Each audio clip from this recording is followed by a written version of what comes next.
মুহূর্তে ক্যানিংয়ে ঘুটিয়ারি শরীফে বড় চিত্র। সৈয়দ শাহ গাজী মোবারক সাহেব মাজারে জিয়ারতের উদ্দেশ্যে পৌঁছলেন ক্যানিং পূর্বের আইএসএফ প্রার্থী আরাবুল ইসলাম। জিয়ারত পর্ব সেরে মাজার থেকে বেরোতেই দেখা গেল দীর্ঘ লাইন। ভিড় জমিয়েছেন সাধারণ মানুষ। এক এক করে আরাবুল ইসলামের সঙ্গে দেখা করছেন তারা। জানাচ্ছেন নিজেদের দাবি, ক্ষোভ আর প্রত্যাশা। সাধারণ মানুষের মুখে স্পষ্ট বার্তা, এবার পরিবর্তন চাই। তৃণমূলকে আর ক্ষমতায় রাখা যাবে না। বিকল্প শক্তি হিসেবে আইএসএফই ভরসা। এই পরিস্থিতিতেই সাংবাদিকদের মুখোমুখি আরাবুল ইসলাম। তার স্পষ্ট বক্তব্য, মানুষ পরিবর্তন চাইছে আর সেই পরিবর্তনের লড়াই আমরা লড়ছি। তিনি আরো বলেন, এটা ক্ষমতার লড়াই নয়, সাধারণ মানুষের অধিকার ও সম্মানের লড়াই। আজ ঘুটিয়ারি শরীফের এই জনসমাগম নতুন রাজনৈতিক বার্তার ইঙ্গিত দিচ্ছে বলেই মনে করছে অনেকেই। চলুন এবার সরাসরি শুনে নি সাংবাদিকদের সামনে ঠিক কি বলেন আরাবুল ইসলাম। না, আমার কালকে আসার কথা ছিল, কালকে আমি অত্যন্ত ব্যস্ত ছিলাম বলে আসতে পারিনি। আমি আজকে এসেছি। আমি অত্যন্ত ভাবে আমি এখানে শ্রদ্ধা করি ঘুটিয়ারি শরীফের আমাদের যিনি আমাদের পীর আছেন গাজী বাবা। আমি এর আগেও এসেছি, খুব কম এখানে আসি, তবে এর আগেও আমি এসেছি কয়েকবার। আজকে আমার নমিনেশন ফাইলের শেষ দিন। আমার আজকেও আমি এসডিওতে এসেছিলাম, একেবারে বাড়িতে নিয়ত করেই বেরিয়েছি যে আমি মাজার শরীফে যাব। আমি ওনার দোয়া আশীর্বাদ নেওয়ার জন্য আমি এখানে এসেছি। আমি চাই ক্যানিং পূর্ব বিধানসভা থেকে আমি আইএসএফ এর ক্যান্ডিডেট হিসেবে লড়াই করছি। আমি চাই ওনার দোয়া, ওনার আশীর্বাদ, ওনার এটা আমার মাথার উপরে থাকুক। আমি সেই নিয়ে এসেছি। তাই আমি বেশি কিছু রাজনৈতিক বক্তব্য বলবো না। আমি শুধু একটা উদ্দেশ্য করে, একটা নিয়ত করে মাজার শরীফে এসেছি। সেই মাজার শরীফে এসে দোয়া সবরেশানি পড়েছি, নামাজ পড়েছি, এখন আমি বেরিয়েছি। এখন যদি আপনাদের কিছু বলার থেকে আপনারা বলতে পারেন। জিয়ারত পর্ব সেরে আপনি বার হলেন, কেমন ফিল হচ্ছে এখন? না, ভালো। এখানে তো প্রচুর মানুষ আসে, ফিল এমনি ভালো লাগছে, খারাপ নয়। এখানে আল্লাহর ওলিদের মাজারে প্রচুর মানুষ বিভিন্নভাবে বিভিন্ন নিয়তে আসে, সেই নিয়ত আশা পূরণ হয়। আমিও একটা নিয়ত করে এসেছি, আমার নিয়ত আশা পূরণ হোক, এটা আমি চাই। স্যার, ক্যানিং পূর্বে কতটা সাড়া পেয়েছেন? কত ভোটে জিতবেন বলে আশঙ্কা করছেন আপনারা? আমি সারা ভালো পাচ্ছি ওখানকার। আপনারা জানেন বিগত দিন ওখানে ক্যানিং এ কোনো গণতন্ত্র নেই। ক্যানিং এর মানুষ মাথা তুলে দাঁড়াতে পারে না, সত্যি কথা বলার তাদের মানসিকতা নেই। সেই কারণে আমি ক্যানিং এর মানুষের সাড়া, প্রচন্ড সাড়া পাচ্ছি। আমি আশা করছি ওখান থেকে আমি বিপুল ভোটে জয়লাভ করব। কালকে দেখলাম সাকচারে আপনার যাওয়ার পথে বিভিন্ন রকম বাধা সৃষ্টি, সেই বাধার জন্য এবং মনোনয়ন পত্র আপনার 6 তারিখ থেকে ট্রাই, 6 তারিখ থেকে শুরু, 9 তারিখে শেষ, অর্থাৎ কালকে আপনারা জমা করেছেন। তার মধ্যে কিছু রকম বিচ্ছিন্নতা আপনাদের ত্রুটি শাসকদের সঙ্গে সঙ্গে হয়েছে, আপনাদের কোন রকম হাত গেছে, এরকম 2-3 জন ক্যানিং সাব ডিভিশনে যারা আইএসএফ এর প্রার্থী, তাদের সমস্যা ছিল, সেই সমস্যার সমাধান সম্পূর্ণ হয়েছে। সেই খুশিতে আপনি এসছেন আজ ঘুটিয়ারি শরীফ মাজারে হাজত দিতে। হাজত দেওয়ার পূর্বে যারা অশান্তি করছে তাদের জন্য কি বলবেন, এবং যারা আপনার পক্ষে দূর দূরান্ত থেকে তাকিয়ে আছেন তাদের জন্য কি বলবেন? না, যারা অশান্তি করছে আমি এখানকার পীরের দোয়া নিয়ে বলবো, তারা ভালো মানুষ হোক, তারা ভালো করে চলুক।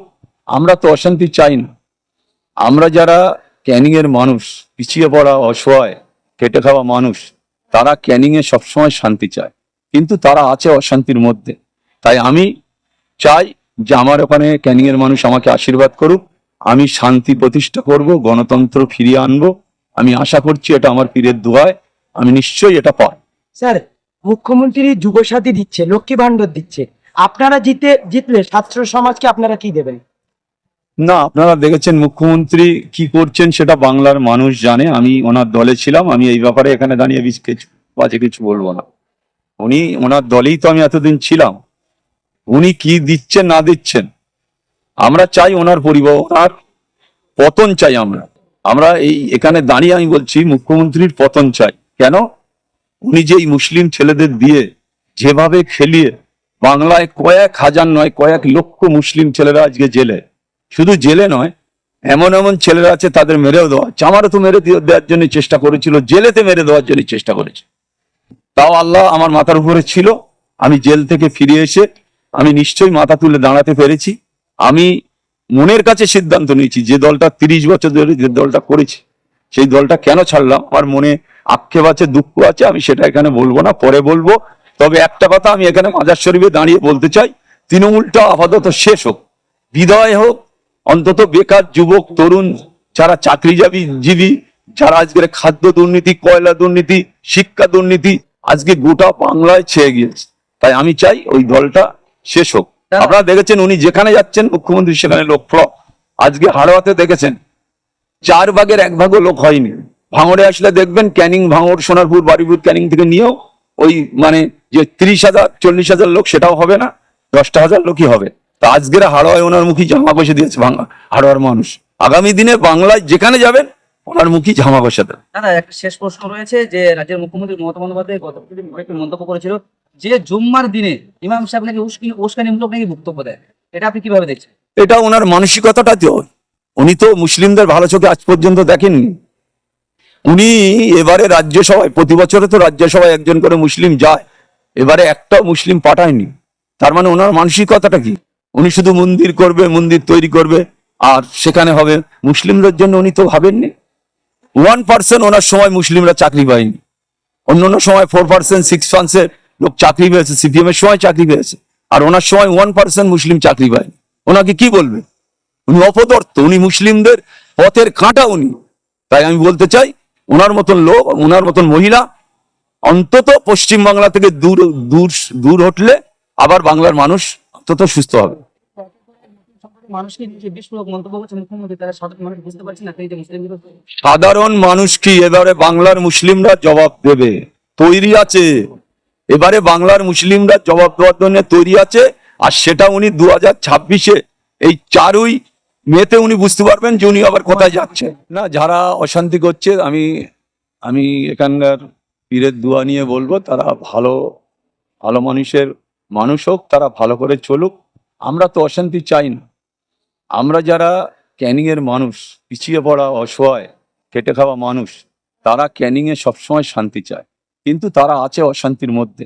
তাই আমি চাই যে আমার ওখানে ক্যানিং এর মানুষ আমাকে আশীর্বাদ করুক, আমি শান্তি প্রতিষ্ঠা করব, গণতন্ত্র ফিরিয়ে আনবো। আমি আশা করছি এটা আমার পীরের দোয়ায় আমি নিশ্চয়ই এটা পাই। পীরের দয়ে আপনি চাইছেন হিংসামুক্ত সুষ্ঠু সমাজ গড়তে, মানুষের সকলের শান্তি। স্যার, মুখ্যমন্ত্রী যুবসাথী দিচ্ছে, লক্ষ্মী ভান্ডার দিচ্ছে, আপনারা জিতলে ছাত্র সমাজকে আপনারা কি দেবেন? না, আপনারা দেখেছেন মুখ্যমন্ত্রী কি করছেন সেটা বাংলার মানুষ জানে। আমি ওনার দলে ছিলাম, আমি এই ব্যাপারে এখানে দাঁড়িয়ে বাজে কিছু বলবো না। উনি ওনার দলেই তো আমি এতদিন ছিলাম। উনি কি দিচ্ছেন না দিচ্ছেন, আমরা চাই ওনার ওনার পতন চাই। আমরা এখানে দাঁড়িয়ে আমি বলছি মুখ্যমন্ত্রীর পতন চাই। কেন? উনি যে এই মুসলিম ছেলেদের দিয়ে যেভাবে খেলিয়ে বাংলায় কয়েক হাজার নয় কয়েক লক্ষ মুসলিম ছেলেরা আজকে জেলে, শুধু জেলে নয়, এমন এমন ছেলেরা আছে তাদের মেরেও দেওয়া, আমারও তো মেরে দেওয়ার জন্য চেষ্টা করেছিল, জেলেতে মেরে দেওয়ার জন্য চেষ্টা করেছে। তাও আল্লাহ আমার মাথার উপরে ছিল। আমি জেল থেকে ফিরে এসে আমি নিশ্চয়ই মাথা তুলে দাঁড়াতে পেরেছি। আমি মনের কাছে সিদ্ধান্ত নিয়েছি যে দলটা 30 বছর ধরে যে দলটা করেছি, সেই দলটা কেন ছাড়লাম আমার মনে আক্ষেপ আছে, দুঃখ আছে, আমি সেটা এখানে বলবো না, পরে বলবো। তবে একটা কথা আমি এখানে মাজার শরীফে দাঁড়িয়ে বলতে চাই, তৃণমূলটা আপাতত শেষ হোক, বিদায় হোক। অন্তত বেকার যুবক তরুণ যারা চাকরিজীবী, যারা আজকের খাদ্য দুর্নীতি, কয়লা দুর্নীতি, শিক্ষা দুর্নীতি আজকে গোটা বাংলায় ছেয়ে গিয়েছে। তাই আমি চাই ওই দলটা শেষ হোক। আপনারা দেখেছেন উনি যেখানে যাচ্ছেন মুখ্যমন্ত্রী সেখানে লোক ফ্লপ।